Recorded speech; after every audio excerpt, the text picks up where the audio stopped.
Mais um ano está chegando ao fim. Agradecemos ao Senhor por estar conosco,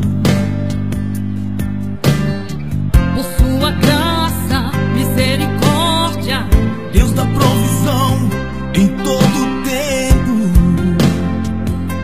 em todo o tempo.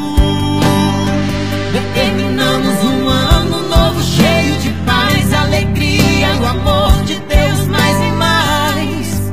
E que haja união em cada família, que a igreja do Senhor esteja comprometida. Pois o noivo vem buscar a sua noiva, não se sabe o dia. Por isso vamos nos unir Em oração, intercedendo por toda a nação.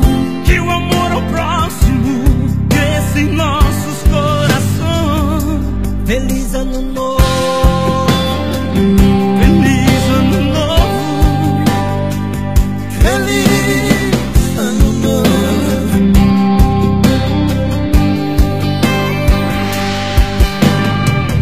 Mais um ano está chegando ao fim.